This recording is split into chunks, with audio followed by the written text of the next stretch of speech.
जय हिंद साथियों, स्वागत है पेन चैनल पर। आइए आज हम लोग देखते हैं लाभ हानि के अनुपात पर आधारित प्रश्न, अनुपात या गुना पर आधारित प्रश्न। चलिए सवाल शुरू करते हैं।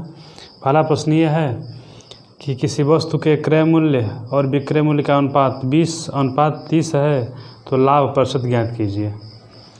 कह रहा है क्या, क्रय मूल्य क्या है, यानी कि यहाँ पर दिया है क्रय मूल्य और अनुपात किसका है, विक्रय मूल्य का, और किसका है, विक्रय मूल्य का। कितना दिया है तो 20:30 है।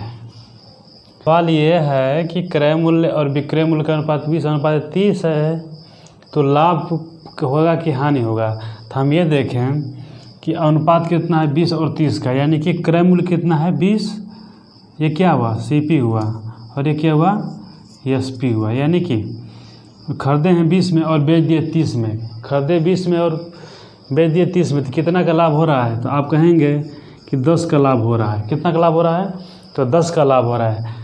किस पर हो रहा है, किस पर हो रहा है, तो आप कहेंगे कि हमेशा लाभ और हानि हम क्रय मूल्य से ही निकालते हैं।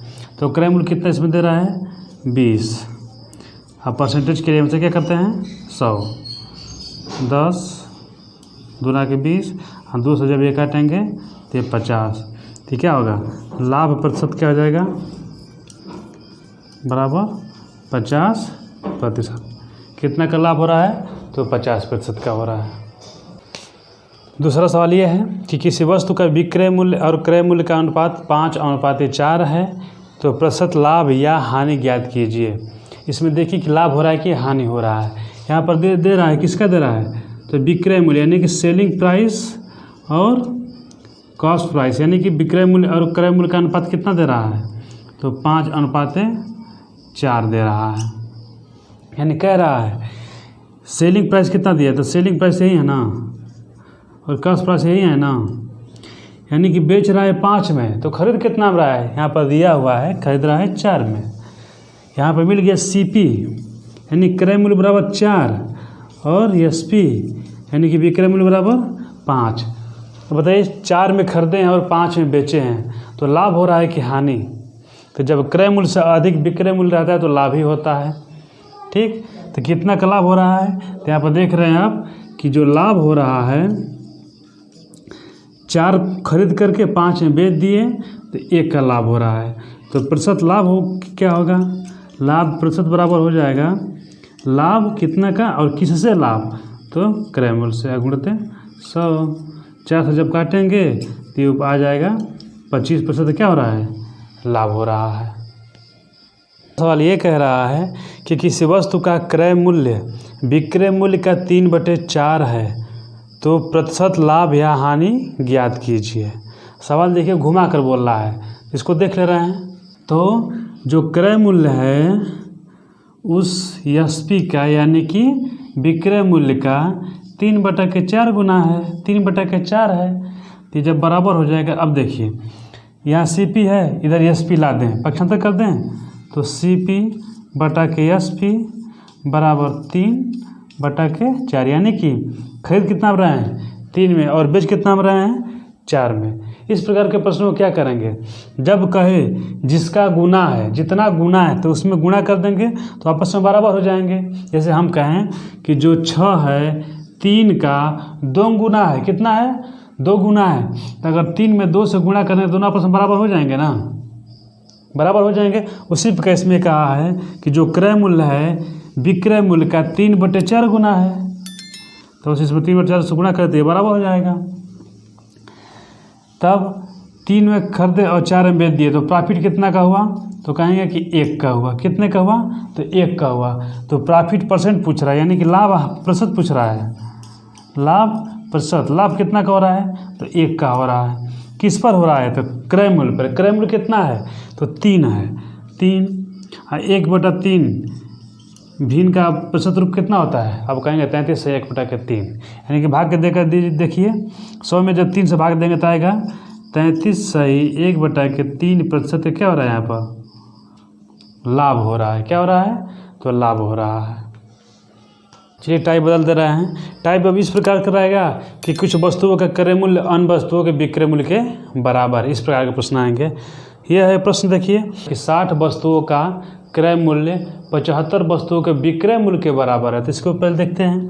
पहले 60 वस्तुओं का क्या है? क्रय मूल्य। क्रय मूल्य कितने के बराबर है? तो 75 वस्तुओं के विक्रय मूल्य के बराबर है। विक्रय मूल्य के बराबर है। अब देखिए जब बराबर है तो बराबर का चिन्ह लगा देंगे। अब यहाँ पर दो काम कर सकते हैं, अंक वाले को एक तरफ कर दीजिए और जो शब्द लिखा हुआ है उसको एक तरफ कर दीजिए, इतना तो कर सकते हैं ना। तो क्रय मूल्य यहाँ ही है तो इसको छोड़ दीजिए, तो ये हो जाएगा क्रय मूल्य, और इसको विक्रय मूल्य किधर लेकर आइए तो ये बटा में हो जाएगा, क्योंकि ये तो गुणा में है। तो इधर के कितने हो जाएगा? बटा में विक्रय मूल्य। अब ये 75 पहले से है और इसको जब इधर लेकर जाएंगे तो ये क्या आ जाएगा? 60। अब ये जो सीधा सीधा है ना वही इसका क्या है? मूल्य है। तो खरीदे हैं 75 में और बेचे हैं 60 में, तो लाभ हो रहा है कि हानि? खरीदे 75 में और बेचे 60 में, तो लाभ होगा कि हानि? तो क्या बताएंगे? हानि होगा। तो कितने का होगा? यहाँ पर हानि हो रहा है। कितने का हो रहा है हानि? तो हानि हो रहा है 60 10 70 15 रुपये का। कितना का? 15 रुपये क्या हो रहा है? हानि। तो हानि प्रतिशत निकालने के लिए क्या होता है? हानि प्रतिशत जब निकालेंगे तो ये होता है हानि प्रतिशत बराबर हानि, यानी कि जो जितना है उसको ऊपर लिखेंगे और किससे निकालेंगे? तो हमेशा क्रय मूल्य से निकालेंगे। लाभ और हानि हमेशा किस पर डिपेंड करता है? तो क्रय मूल्य पर। क्रय मूल्य कितना है? तो 75। अब परसेंटेज के लिए 100, 15 का 15, 15 पचे 75, यानी कि 5 बार गया। और जब 5 से 100 काटेंगे तो 20 बार में कट जाएगा 20% का। यह क्या हो रहा है? यहाँ पर हानि हो रहा है। कितना क्या हो रहा है? तो हानि हो रहा है। कितना हो रहा है? तो 20%। सवाल ये है कि एक दुकानदार ने जितने रुपये में 20 कलमें खरीदा उतने ही रुपये में 15 कलमें बेच दिया, तो दुकानदार को लाभ या प्रतिशत हानि, लाभ या प्रतिशत हानि ज्ञात कीजिए। तो देखिए क्या कह रहा है, जितने में 20 कलमें खरीदा है ना, 20 कलम खरीद रहा है, यानी कि CP कॉस्ट प्राइस यानी क्रय मूल्य। अब उतने ही रुपये में यानी कि बराबर रुपये में 15 कलम को बेच दे रहा है, सेल कर दे रहा है, सेलिंग प्राइस। ठीक। अब इसमें क्या करेंगे, जो ये लेटर वाला है इसको एक तरफ कर लेंगे, ये CP बटा के SP बराबर 15 बटा के 20 हो जाएगा। इससे यह ज्ञात हो रहा है अनुपात होता क्या है, अनुपात मतलब बटा होता है। तो 15 में खरीदे हैं और 20 में बेच दिए हैं, तो लाभ हो रहा है कि हानि? तो कहेंगे आप कि 5 का लाभ हो रहा है। क्या हो रहा है? लाभ कितना का हो रहा है? तो 5 रुपये का हो रहा है। यहाँ पर 5 इकाई कहेंगे, रुपया नहीं कहेंगे। 5 इकाई का लाभ हो रहा है। तो प्रतिशत लाभ बराबर क्या होगा? तो आप कहेंगे कि प्रतिशत लाभ बराबर होगा लाभ बटा के क्रय मूल्य। क्रय मूल्य कितना है? 15 गुणे 100, 5 तिया 15, यानी कि 100 बटा के 3। 100 बटा के 3 का मान कितना होगा? 33 सही 1 बटा के 3% क्या हो रहा है? लाभ हो रहा है। अगला सवाल ये है कि करीम ने कुछ अंडे इस प्रकार क्रय विक्रय किया कि 60 अंडों का क्रय मूल्य, यानी कि 60 अंडों का क्या है यहाँ पर? क्रय मूल्य। क्रय मूल्य से हम CP से लिख सकते हैं ना। क्रय मूल्य 75 अंडों के विक्रय मूल्य के बराबर है, यानी कि 75 अंडों के विक्रय मूल्य के बराबर है। ठीक। तो लाभ होगा कि हानि होगा उसको देख ले रहे हैं। तो क्या करेंगे, वही काम करेंगे जो इस CP SP वाला उसको एक तरफ कर लेंगे, तो ये हो जाएगा CP बटा के SP। ये समझ रहे हैं कि बाटा में क्यों आ रहा है? देखिए जब कोई इधर प्लस रहता है, जब कोई प्लस रहता है, जब बराबर के उधर जाता है तो माइनस रहता है। अगर यही माइनस रहेगा तो बराबर किधर जाएगा तो प्लस हो जाएगा। अगर इधर गुणा में है बराबर किधर जाएगा तो ये भाग में हो जाएगा।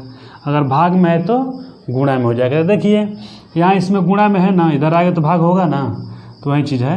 ये 75 हो गया, जो है उसको वहीं रोक लेंगे उस साइड का, और ये इधर से जा रहा है तो ये बटा में हो जाएगा 60। यानी कि हम 75 में खरीद रहे हैं और 60 में बेच रहे हैं, तो लाभ होगा कि हानि? भाई कितने का हानि होगा? ऐसा तो मिल रहा है कि हानि होगा, कितने का हानि होगा? तो 15 का। तो यहाँ पर हो रहा है 15 का हानि।